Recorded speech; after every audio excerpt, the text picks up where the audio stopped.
வணக்கம்.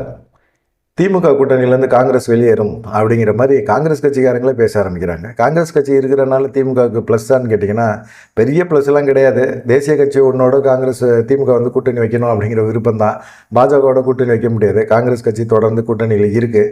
அதுக்காக காங்கிரஸை மட்டுமே முழுசாக நம்பி சிறுபான்மையினர் வந்து ஓட்டெல்லாம் காங்கிரஸ் கட்சிக்காக திமுகவுக்கு போடலை.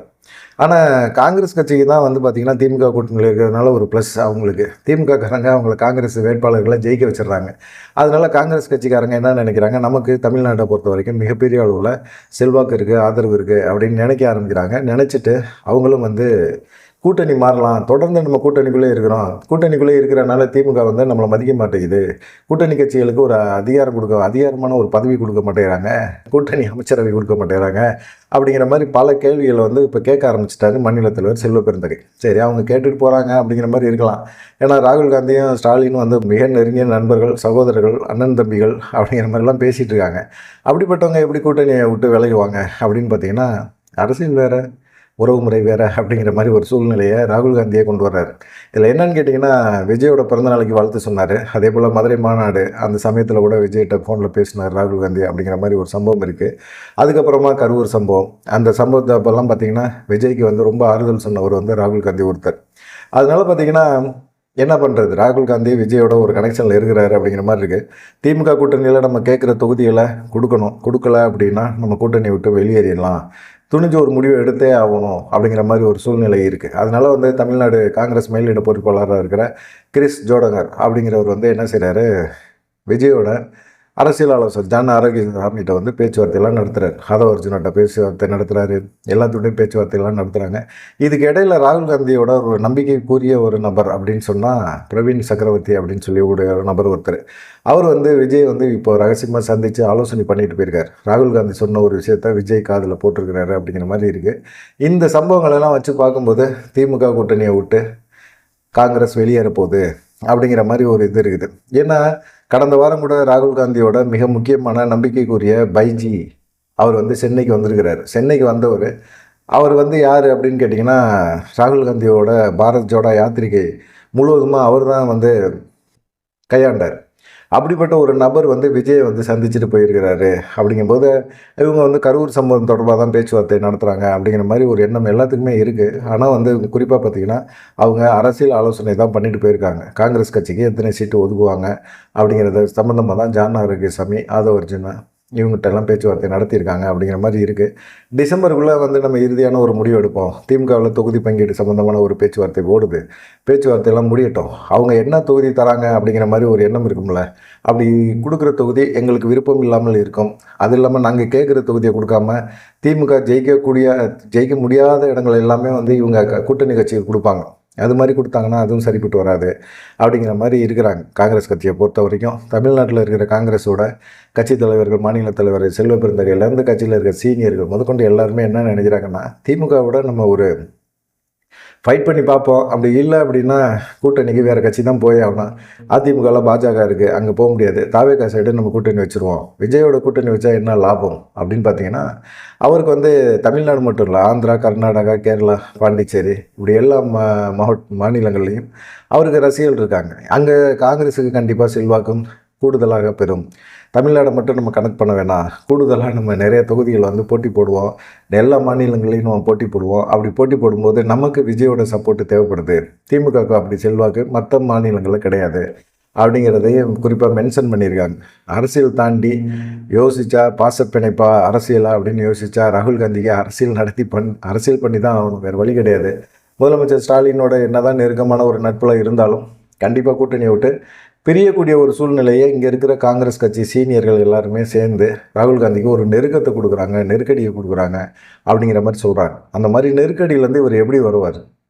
இப்போ வந்து விஜய் வந்து காங்கிரஸ் கட்சியை சேர்ந்த முக்கியமான நபர்கள் எல்லாமே ராகுல் காந்திக்கு நெருக்கமான நபர்கள், பிரவீன் சக்கரவர்த்தியிலேருந்து பைஜி வரைக்கும் எல்லாருமே வந்து சந்திச்சுட்டு பேச்சுவார்த்தை நடத்திட்டு போகிறாங்க அப்படின்னா இது முதலமைச்சர் ஸ்டாலினுக்கு தெரியாமல் இருக்குமா?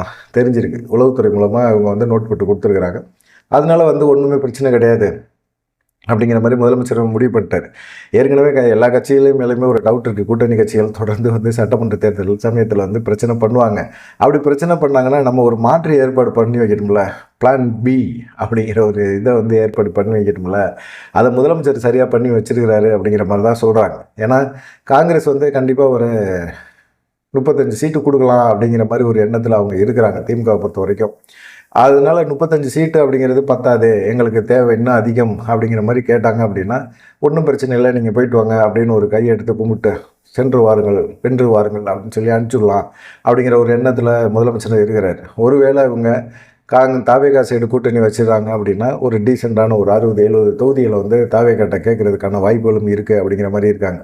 சரி, இந்த காங்கிரஸ் கொடுக்க வேண்டிய ஒரு 35 தொகுதிகள் இருக்குல்ல, இதை வந்து என்ன செய்வாங்க, வீசியாக மனம் நோகாமல் சில தொகுதிகள் அவங்க கேட்குறதில்ல கொடுக்கறதுக்கு வாய்ப்புகள், கம்யூனிஸ்ட்டுகளுக்கும் கொடுக்கறதுக்கு வாய்ப்புகள் இருக்குது. அப்புறமா ராமதாஸோட பாமக ஏற்கனவே திமுகவோட பேச்சுவார்த்தை நடத்துகிறாங்க, அவங்களுக்கும் கொடுப்பாங்க. தேமுதிகவுக்கும் கொடுப்பாங்க. தேமுதிகவுக்கும் திமுகவோட கூட்டணி வைக்கிறதுக்கான வாய்ப்புகள் இருக்குது. அதே போல் புதிய தமிழகம் கட்சி, அதே போல் மக்கள் நீதி மையம், இப்படி எல்லா கட்சிகளுக்கும் வந்து கொஞ்சம் அதிகமான தொகுதிகளை ஒதுக்குறதுக்கான வாய்ப்புகள் திமுகவுக்கு இருக்குது. காங்கிரஸ் போனால் போயிட்டு போகுது அப்படிங்கிற மாதிரி இருக்குது. ஒரே ஒரு விஷயந்தான் அவங்களுக்கு, பாஜக எதிர்ப்பு அப்படிங்கிற ஒரு விஷயத்தை மட்டுமே கையில் எடுத்தால் போதும் அப்படிங்கிற ஒரு எண்ணத்துக்கு வந்துட்டாங்க.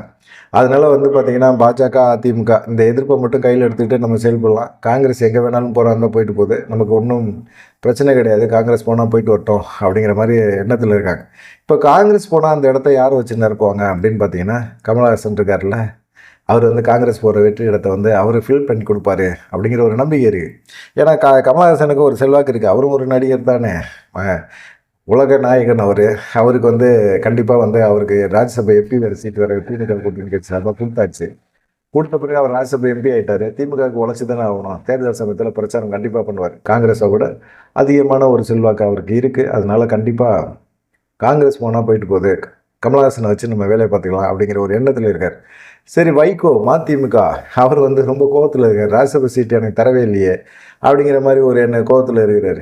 இப்போ கொடுக்கலன்னா என்ன, உங்களுக்கு அப்புறமா தரேன்னு சொல்லிட்டான். அவனுக்கு பையனை நாடாளுமன்ற எம்பி ஆக்கியாச்சு, அது திமுக போராடி எம்பி ஆக்கி விட்டுருக்குறாங்க.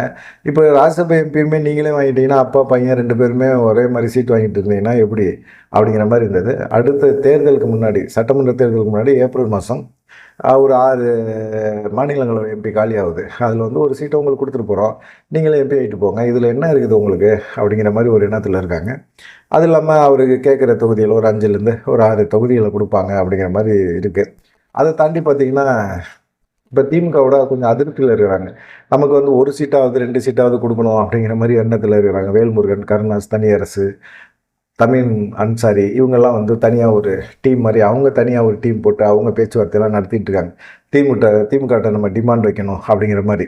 காங்கிரஸ் இருந்துச்சுன்னா கண்டிப்பாக இவங்களை வந்து திமுக கண்டு போகிறதுல யாருக்காவது ஒரு சீட்டு நின்றுக்கங்க அப்படிங்கிற மாதிரி சொல்லுவாங்க, அவ்வளோதான். மற்றபடி வந்து ஒன்றும் கிடையாது அப்படிங்கிற மாதிரி தான் இருந்தாங்க. இப்போ ஒருவேளை காங்கிரஸ் வெளியேறி தாவேகாவோட கூட்டணி வச்சுது அப்படின்னா கண்டிப்பாக வந்து காங்கிரஸ் கொடுக்க வேண்டிய தொகுதிகள் வந்து ஆளுக்கு ஒன்று கொடுப்பாங்க.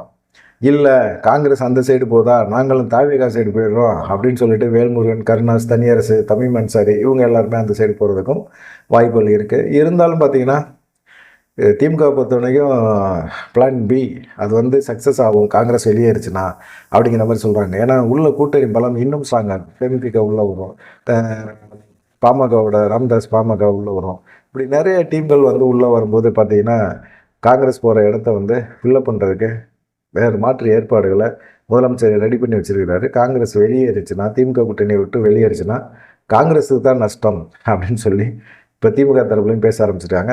காங்கிரஸ் வெளியேறுமா அப்படிங்கிற ஒரு டவுட் இன்னமும் இருக்குது. பார்க்கலாம். ராகுல் காந்தி விஜயோட பேச்சுவார்த்தை நடத்துகிறார் அப்படிங்கிறது உண்மைதான். முக்கியமான நபர்கள், ராகுல் காந்திக்கு நம்பிக்கை உரிய நபர்கள், யாருக்குமே தெரியாமல் தமிழ்நாடு காங்கிரஸ் தலைமைக்கே தெரியாமல் பேச்சுவார்த்தை நடத்துகிறாங்க அப்படின்னா கண்டிப்பாக வந்து ஏதோ ஒன்று நடக்குது அப்படிங்கிறது தெரியுது.